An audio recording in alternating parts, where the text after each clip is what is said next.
John, the result went your way with that performance. What are your thoughts? Yeah, we haven't been going all that well, mate, the last month. It was probably a little bit of a continuation of that, but I thought just our attitude in defence was pretty good. I know they had a lot of players out, but they're still defending premiers, and they still had 4 internationals out there. They had last year's Australian halfback guiding around the field, so it was a dangerous game because everyone was saying that it was we were going to win and they were going to lose. So there's always not playing in those games, but I thought we handled all that really well. Whilst we're still nowhere near our best and we didn't play well. It was probably a game again last year we may have struggled. Any Jeffries try? Any special? Yeah, it was sort of pretty much the clincher, you're 12 in front, you're never safe these days with 12 in front. I suppose, there's a fair bit of pressure on the game this week, come off 2 losses and back at home. And the game everyone expects us to win, so there's a bit of pressure. What about being without Prince? Having played against Scott Prince? We didn't get much time to digest it. We only found out really Sunday afternoon. We trained with Brad pretty well all week, so we didn't know until the session yesterday. How do you think Brad went? I thought he went really well. It was limited. Limited time together with the players. His first grade game on a really greasy night. I thought he handled himself really well. Rogers had some pretty classy touches. Was he sort of the difference almost out there? Yeah, he did. He looked dangerous every time he touched the ball, and he really stepped up to take a bit of pressure off Brad. And most of the good stuff that we did was in and around Matt. Decision making and organisational skills. I mean, he's been around long enough now, Rogers. He stepped up in that area in your mind. Yeah, he did. I thought our direction, whilst it when our direction fell away, that's when we started dropping a little bit of ball too. So. Just fell away a little bit in the second half, but the first half I thought was great. We capitalised on a couple of chances. I know we had a lot of balls, they made a lot of mistakes, but it was always a game that we're probably going to win ugly if we're going to win it all.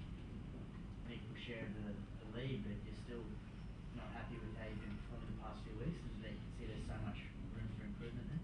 Yeah, I think so. I'm sort of not really looking at the competition ladder at the moment. It's just so congested.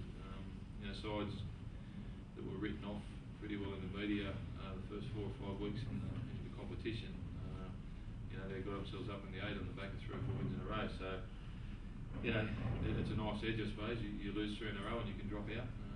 You win 3 in a row and you can find yourself back in there. So, it's more of just just looking at ourselves, trying to get our game. I know when we get our game in order, we can test anyone, and that's halfway through the competition. That's what we're working on for the back half of the competition. John, do you think that getting you into the final this year, have you done any sort of tough? I don't really know. I know it's generally 50% the way it's been going the last few years. So if you win 50% of games, you generally get pretty close. But and again, I'm not even considering that at the moment. It's too far away, and there's a lot can happen between now and the end of the year. So it's we've got things to work on, and a lot of areas we can improve. And we get back playing football near our best with that type of approach to the game. We'll be competitive every time we play. Luke, by next week, ideal to have a couple of days off for everyone to freshen up, or are there things that you think as a unit everyone should desperately be working on? No, I think just a couple of days to freshen up. I think we had a big out tonight, minus the players. Carry that confidence into next week. We're not going to go overboard this week. Just have a relaxing week and get back and worry about ourselves down there. It's a tough one down there in front of the small crowd, so that's something to worry about. Captain spoken. Did they get a couple of days off, John? No, they did. On a little bit of extra incentive to win today. They could, we won't see them until next Monday, so it's a good opportunity to freshen up and just reassess where we are. You sick of them, or are they sick of you? They're a bit of both, I think. The cabin fever stuff. Luke, what do you make of Michael Henderson and he's come back from broken leg? Yeah, good. I think he got through about 30 straight. I think he played pretty good. I know he's been keen. He's busting his arse all year, so good to see him finally get rewarded. Henderson blokes playing some good footy as well, so he was keen and he certainly played a good part of the game. How's Daniel Cartwright? Yeah, I think he's all right. He just wrenched his shoulder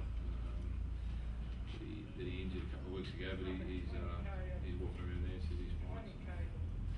But injury-wise, we're pretty right. We've got 2 weeks off now. We've got the bye and then we've got South on Monday night, so we've got to Yeah, just winded. Yeah. Again, it was around the injury that he had last time, so a little bit concerned, but he